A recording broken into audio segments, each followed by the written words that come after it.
Joining me now to discuss Trump's latest legal troubles from Los Angeles, Caroline Heldman, Democratic strategist and professor of critical theory and social justice at Occidental College. And from Allentown, Pennsylvania, Charlie Dent, former U.S. House Republican and executive director of the Aspen Institute Congressional Program. Welcome to you both. Good to see you, Rosemary. Good evening, Rosemary. So, former President Donald Trump indicted on 4 counts by the January 6th grand jury for trying to overturn the 2020 presidential election. His third criminal indictment, Special Counsel Jack Smith calling the attack on the Capitol an unprecedented assault on the seat of American democracy fueled by lies. And yet, each time Trump's legal woes worsen, his support grows, along with his campaign funds. So, Charlie, starting with you, from a political perspective, how sustainable is it for Republicans to have Trump remain in this presidential race with such serious criminal charges against him and more still to come? Well, I don't think it's very sustainable at all for Donald Trump to remain as a leading contender for the Republican presidential nomination. It's true. Right now, he is in a strong position. Well, he may be doing better among, the hardcore base elements of the Republican electorate. I think these indictments are absolutely disastrous for the Republican Party in the general election. I mean, what independent or swing voter is being persuaded to support Donald Trump with these indictments, particularly this latest one? I would argue no one. And so I think that, Trump has kind of hit his ceiling. And I suspect as time wears on, there will be a push. And it's only going to happen if these other Republican presidential candidates and the Republican leaders speak up and explain why Donald Trump is such a great risk, not only to the party, but to the country.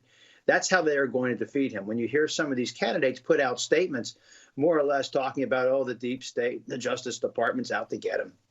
They're just empowering Trump. They're playing for number 2. They're not trying to defeat him. So I, for the life of me, can't understand why some of his opponents in this presidential race continue to say this nonsense when they know they need to be attacking him directly and frontally right now. Yeah, it is certainly politically confounding, isn't it? Caroline, to you now, how will this latest Trump indictment likely impact Joe Biden's chances in the 2024 presidential election? Well, I agree with Charlie that it's going to hurt Donald Trump in the general election. If you look at the polling numbers now, we know that Donald Trump is well ahead of the pack. He is averaging about 52% compared to the contender behind him at 17%, DeSantis. And the more these indictments come down, and this is number 3 out of a likely number 4, the more this happens, the more he gets a bounce in the polls, the more he makes money off of this. We know he's spent $40 million already in legal expenses. But if you look at what's happening with undecided voters, with swing voters, with independent voters, these indictments are not playing well with them. So it appears that the Republican Party is on this pretty disastrous course to nominate Donald Trump, but his chances of winning in a general election, he lost in 2020, and I would put them even lower given that these indictments are not playing with those voters in the middle.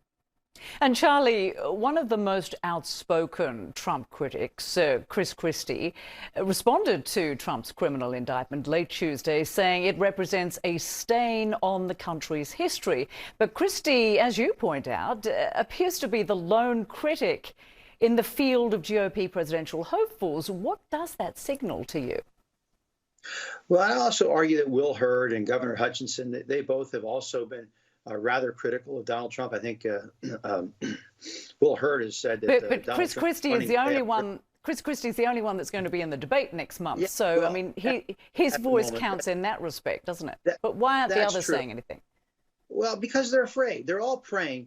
They're all praying and hoping that Donald Trump will somehow implode, that Jack Smith will take care of this problem for them. I think this is where these candidates are making a mistake.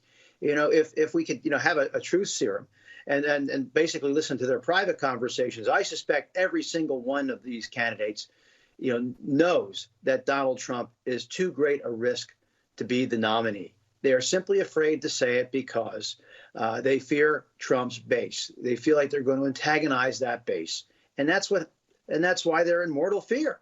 But if all of these candidates could agree on one thing, that Donald Trump is too great a risk for the party and the country, And they all said it repeatedly. I guarantee you Trump's numbers would drop. Now, then, of course, the other question would be, how do you get rid of, when you have about 13 or 14 candidates running for the nomination, you really only need one or maybe two alternatives, non-Trump alternatives to Donald Trump. And that's really the issue right now. So as long as they continue to coddle Donald Trump and talk about him as a poor victim in this whole matter, they are simply strengthening Trump. I think they all know it, but they're praying that somehow someone else will take care of this problem for them. But that's not going to happen. And Caroline, the Trump campaign reacted predictably, calling the indictment a witch hunt and an interference in the current GOP presidential race, which has, as we've discussed, Trump way out in front of his rivals. Do you think he'll continue to benefit politically from his legal woes by increasing his support and raising campaign funds off the back of these indictments? Or could this eventually catch up with him? Is this just a matter of time?